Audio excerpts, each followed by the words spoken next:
వేదిక ముందు ఉన్నటువంటి అధ్యాపకులకు, విద్యార్థులకు అందరికీ శుభ సాయంత్రం.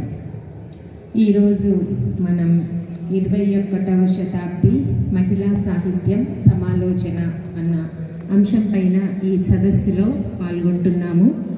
మహిళా సాహిత్యం అనగానే మహిళలే కాదు, పురుషులు కూడా, అందరికీ కూడా కొంచెము ఆసక్తి అనిపిస్తుంది. ఎందుకంటే మహిళలు రాసిన సాహిత్యంలో మహిళలు పడుతున్న బాధలు, దానికి ఆ బాధలకు కొంచెం ఉపశమనం కలిగిస్తున్నటువంటి పురుషుల ప్రస్తావన కూడా ఉంటుంది.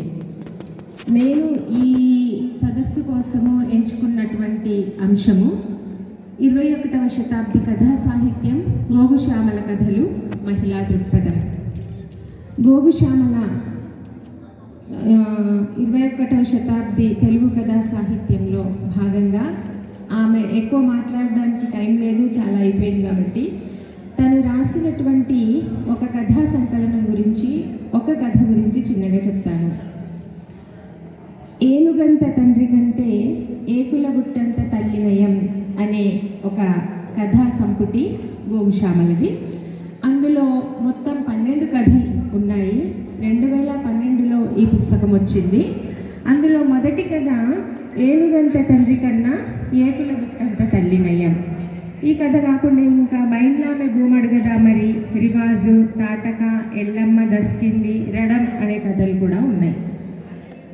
ఈ కథ ఏంటంటే ఏనుగంత తండ్రి కన్నా ఏకుల బుట్టంత తల్లి నయం అనే సామెత ఎందుకు వచ్చింది అనేది ఒక్కసారి అందరు ఆలోచించాలి కథ గురించి. ఇందులో దొంగతనం మోపబడినటువంటి తండ్రి జైలుకి వెళ్తాడు. తర్వాత కొద్ది రోజుల ఈలోపు భార్య పిల్లల్ని కష్టపడుతూ పోషిస్తుంటుంది. వచ్చిన తర్వాత ఆయన తండ్రి వచ్చిందని చెప్పి భార్య పండుగ చేసుకుందామని మంచిగా మటన్ అది తెచ్చి వండుకుంటారు. కళ్ళుకు డబ్బులు ఇవ్వమని అడుగుతాడు. ఎక్కడున్నాయి, లేవు అంటది. అంతే. వారు మన ఈ తెలుగు నాట అనగారిన వర్గాలలో ఉన్నటువంటి అనేక సమస్యలు, అనేకమైనటువంటి అంశాలపైన ఎన్నెన్నో కవితలను రాయడమే కాక అనేక సంపాదకత్వాలకు మహిళా కవిత్వం తెలుగులో ప్రారంభమైనప్పుడు నీలి మేఘాల దగ్గర నుండి ఇప్పటి వరకు వస్తున్నటువంటి అనేక సంకలనాలకి వారు సంపాదకత్వం వహించడమే కాక వారు స్వయంగా ఎన్నో కవితలను రాసి తెలుగు సాహిత్యాన్ని పరిపుష్టం చేయడమే కాదు, నిరంతరం చైతన్యపరుస్తూ ఉన్నారు.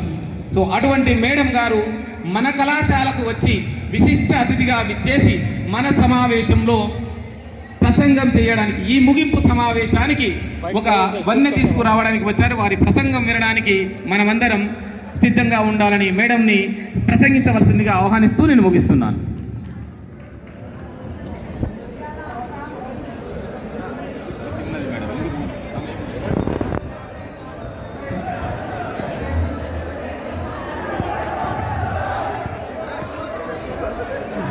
సభకి వందనాలు.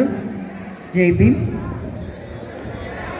వేదిక మీదున్న పెద్దలందరికీ, ముఖ్యంగా ప్రిన్సిపల్ గారికి, ఈ కాలేజ్ ప్రిన్సిపల్ గారికి, ఈ సంచాలకులు, ఈ సదస్సు సంచాలకులు వింధ్యా వాసిని గారికి, మిగతా సాహితీ మిత్రులకి, నన్ను ఇంట్రడ్యూస్ చేసిన మిత్రుడు రాముకి, మీ అందరికీ ఇవాళ ఫుల్ జోష్లో ఉన్నారు పిల్లలంతా. ఎందుకంటే ఎగ్జామ్స్ అయిపోయినాయి, హ్యాపీ సంక్రాంతి సెలవులు, ఇంటికి పోయి ఇంట్లో ఫుల్ బాగా ఎంజాయ్ చేస్తున్నారు పిల్లలంతా. మీ ఎంజాయ్ చూస్తుంటే మేము కూడా ఒక 40 ఏళ్ళకి వెనక్కి పోయిన జ్ఞాపకాలు యాదొస్తున్నాయి. 21వ శతాబ్దంలో మహిళ డిగ్రీ కాలేజ్ మెన్ కాలేజీలో జరగడం నిజంగా చాలా సంతోషం. పిల్లలంతా ఎన్రిచ్ అవుతారు. జెండర్ డిస్పారిటీ లేకుండా మైండ్ సెట్స్ని 100 మాట్లాడినప్పుడు ఒక్కటన్నా మైండ్లో పడినా అది ఈ సభకి ఒక పెద్ద సక్సెస్. మొదటిసారి ఈ కాలేజీ యూనివర్సిటీలో, క్లస్టర్ యూనివర్సిటీలో 21వ శతాబ్దంలో మహిళా సాహిత్యం సమాలోచన పెట్టడం నిజంగా చాలా గొప్ప విషయం. మహిళా సాహిత్యం ఎట్లా ఉంది, ఎవరెవరు ఏ సాహిత్యాలు రాస్తున్నారు, మహిళలంతా సమాజంలో ఏ ఏ తాకుళ్ళకి, ఏ ఒత్తిళ్ళకి, ఏ సామాజిక నిర్బంధాలకి గురి అయ్యారో, బలయ్యారో వారి వారి సాహిత్యాలు చెప్తాయి. అట్లా తాళ్లపాక తిమ్మక్క, మొల్ల, రంగాజమ్మ, ముద్దుపడని, ఆ తర్వాత అభ్యుదయ సాహిత్యం, విప్లవ సాహిత్యం, తెలంగాణ సాయుధ రైతాంగ పోరాటం సాహిత్యం, నక్సల్ సాహిత్యం, ఇట్లా అన్ని ఫెమినిస్ట్ సాహిత్యం, కమ్యూనిస్ట్ సాహిత్యం, దళిత సాహిత్యం, వీటన్నిటిలో మహిళలు తమ తమ పీడనలని, తమ అస్వతంత్రతని, తమ సామాజిక రుగ్మతల్ని వాళ్ళు ఎట్లా ఎదుర్కొంటున్నారు, జెండర్ పర్స్పెక్టివ్లో ఇన్ ది నేమ్ ఆఫ్ ఆడామె, మహిళ అనే పేరుతో ఎట్లా ఎదుర్కొంటున్నారు అనేది వారి సాహిత్యంలో వాళ్ళు నిరూపించారు. ఆ తర్వాత వచ్చిన అనేక నవల్స్, ఎద్దనపూడి సులోచన రాణి గారి నుంచి రంగనాయకమ్మ, ఆమె వేరు, అంటే సమాజాన్ని పీడితుల పట్ల, తాడితుల పట్ల చూసే దృక్కోణం నుంచి రంగనాయకమ్మ రాసిండ్రు. ఒక టీనేజ్ లేదా ఒక మహిళ గాలిలో తేలిపోయి కలలుగానే రచనలు ఎద్దనపూడి సులోచన మేమంతా చదివినాం. అంతకంటే ముందు మగవాళ్ళు మహిళా సాహిత్యాన్ని విస్తృతంగా రాసిండ్రు. చలం. ఈ 4 గోడల మధ్య కొద్దిమంది స్త్రీలు ఉన్నారు, అబల అబల అని మాట్లాడుకున్నారు. కానీ ఆడామె అబల కాదు. మన ఇళ్ళల్లంతా ఆడవాళ్ళు అబలలు కాదు. 4 గోడల మధ్య ఉంచి పిల్లలను కనడానికి, వంట చేయడానికి ఉన్న ఆడవాళ్ళు కొద్దిమంది, ఎండకన్నా ఎరగని వాళ్ళు కొద్దిమంది. కానీ 98% మహిళలు శ్రమ కులాల్లోనే ఉన్నారు, శ్రామికుల్లాగానే ఉన్నారు, పని చేస్తేనే బతకలేని పరిస్థితిలో ఉన్నారు. అగో వాళ్ళ సాహిత్యం వచ్చింది. వీళ్ళందరూ అంటే 4 గోడల మధ్య ఉండే జీవితాలు మానవ జీవితాలు కావు, నిర్బంధంగా ఉండడం సరైంది కాదు. అది మనుస్మృతిలో ఉన్న స్త్రీ స్వాతంత్రం అర్హత అనే పేరుతోని ఎవరు రాసిండ్రు మనుస్మృతి. ఆ మనుస్మృతిని అంతా ఒక్క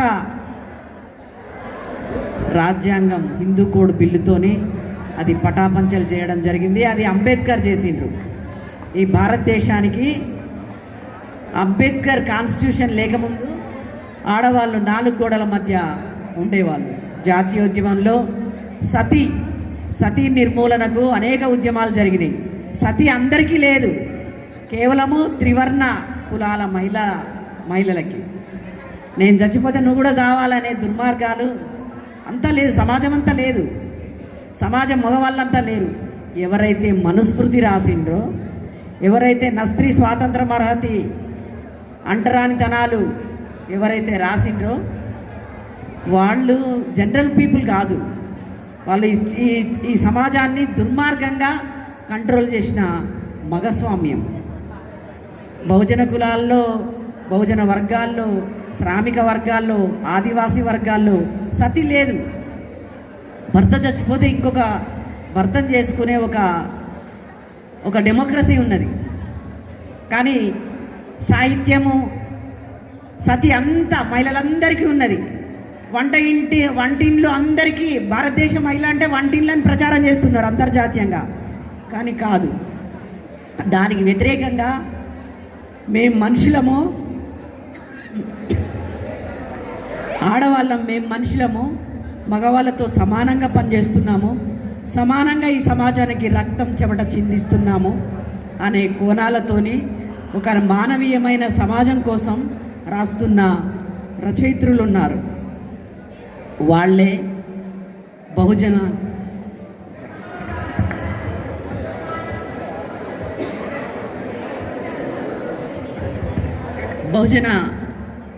శ్రామిక మహిళలు జాజుల గౌరీ, షాజహానా, జ్వలిత, ఎడ్లూరి మానస, వినోదిని, చల్లపల్లి స్వరూపరాణి, హవీల, జుపాక సుభద్ర, హైమావతి, సిస్టర్ అనసూయ, యాకమ్మ, వీళ్ళంతా ఈ సమాజంలో అసమానతలు, జెండర్ అసమానతలు, కుల అసమానతలు, సామాజిక అసమానతలన్నీ పోవాలని ఒక బహుజన కోణం నుంచి, మానవీయ కోణం నుంచి మాట్లాడుతున్నారు, రాస్తున్నారు. ఈ సమాజంలో విముక్తి అంటే పితృస్వామ్యక విముక్తే విముక్తి కాదు, సామాజిక విముక్తి, సామాజిక దోపిడీ, సామాజిక పొద్దున ఒక మిత్రుడు మాట్లాడిండు, లైంగిక దోపిడీ కూడా వీళ్ళు ఎదురవుతుంది. సో అవన్నీ తమ సాహిత్యంలో సాహితీకరించారు. నాకు చాలా సంతోషం అనిపించింది 20వ శతాబ్దంలో మహిళా సాహిత్యం అనేది. ఈ మధ్య హైదరాబాద్లో వీరనారి ఐలమ్మ, చిట్యాల ఐలమ్మ యూనివర్సిటీలో మహిళల జీవిత చరిత్రలు, ఆత్మకథల మీద వాళ్ళని, ఆ మహిళ ఎవరినైతే చీకట్లో ఎవరు పట్టించుకోని జీవిత చరిత్రలు, కానీ వాళ్ళు ఈ కాలాన్ని చెక్కిన శిల్పం లాంటోళ్ళు, శిల్పులు లాంటోళ్ళు ఆ మహిళలు. జోగిని మహిళల మీద, సెక్స్ వర్కర్స్ మీద, హిజ్రా మహిళల మీద, సదాలక్ష్మమ్మ, చిందెల్లమ్మ, ఇట్లా అంత అణగారిన మహిళల మీద పెద్ద ఎత్తున అంటే చిట్యాల ఐలమ్మ పేరు పెట్టినందుకు నిజంగా చాలా అట్టడుగు పొరల మహిళా సాహిత్యాన్ని, మహిళా ఆత్మకథల్ని తీసుకొచ్చిండ్రు.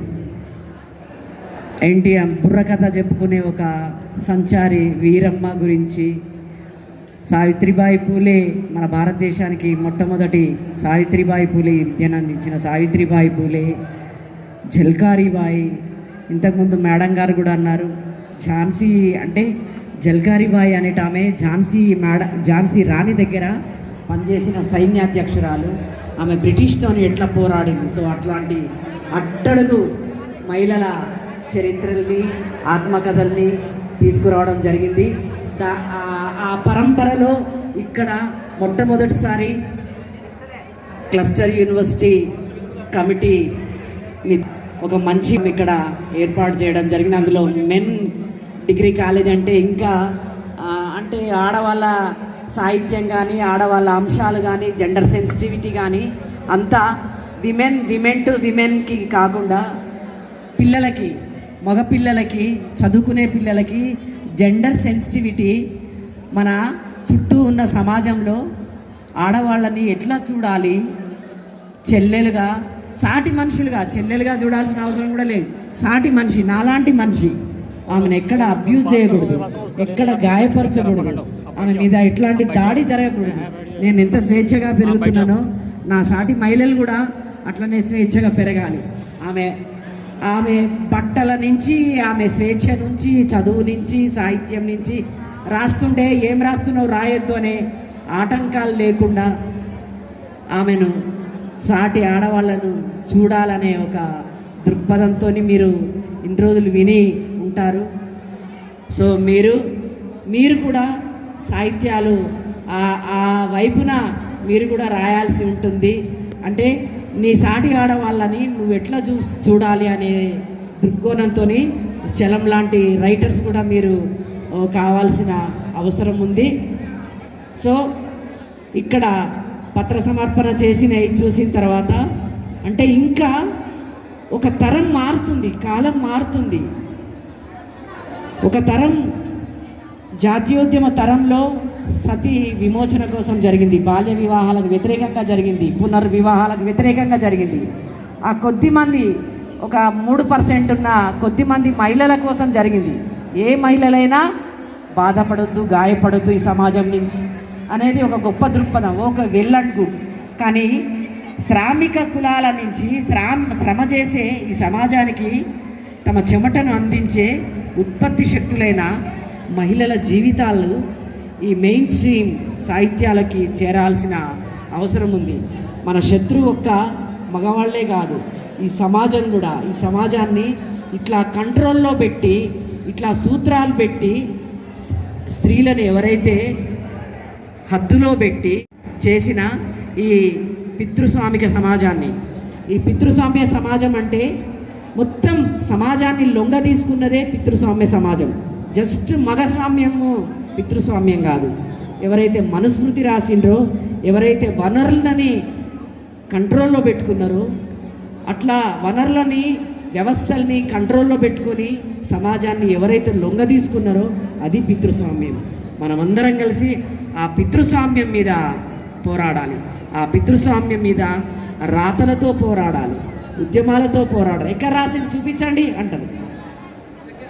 మా అయ్య అల్లింది వాళ్ళ అయ్య రాసిండు.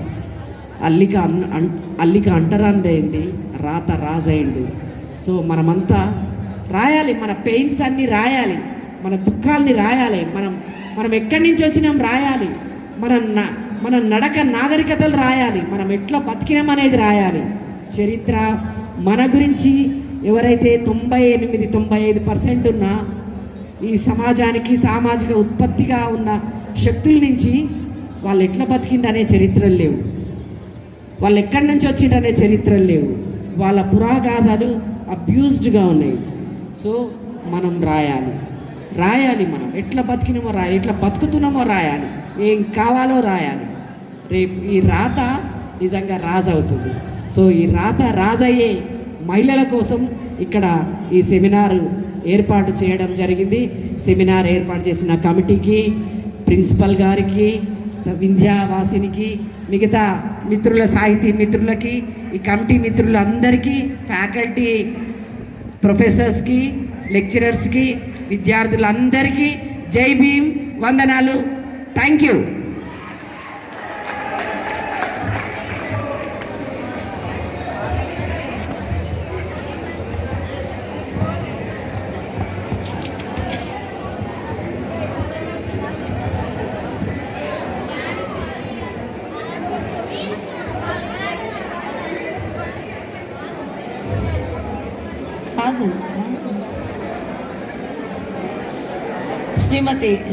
శ్రీమతి డాక్టర్ వి ప్రతిమ.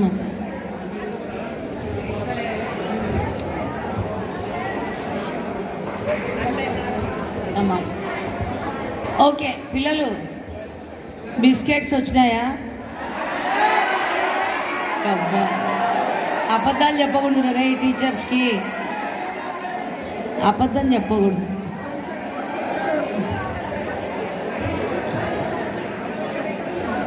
వచ్చినాయి, నన్ను చేతులు ఎత్తండి.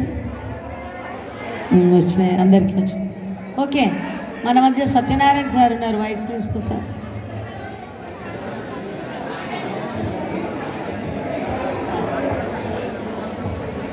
మన మధ్య గాడిచెర్ల ఫౌండేషన్ అధ్యక్షులు శ్రీ కుర్రాడి చంద్రశేఖర్ కల్కుర సార్.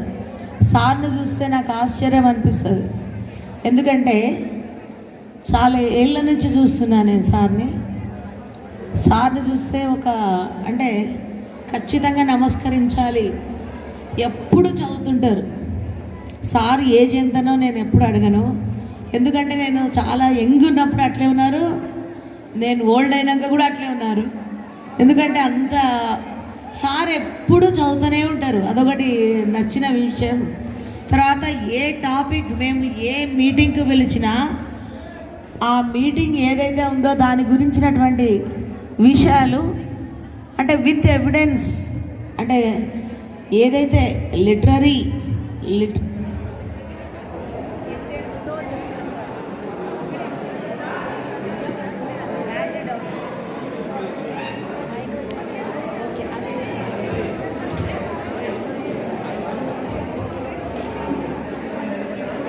మైక్ అనిల్ లేడా? Anil physics department.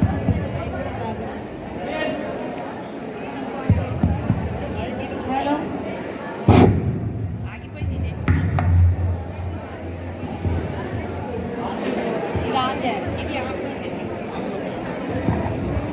హలో.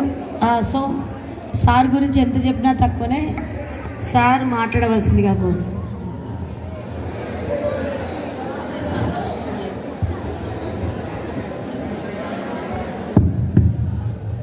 సభాధ్యక్షులు ఇందిరాశాంతి గారు,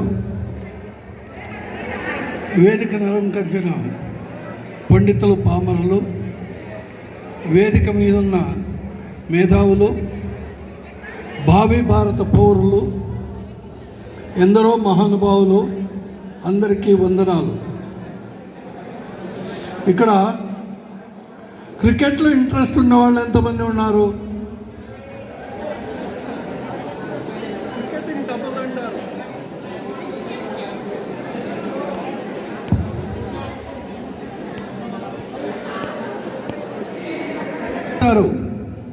అతి ఎక్కువ స్కోరు వికెట్ ప్రపంచంలో టెస్ట్ క్రికెట్లో రికార్డు ఎవరు?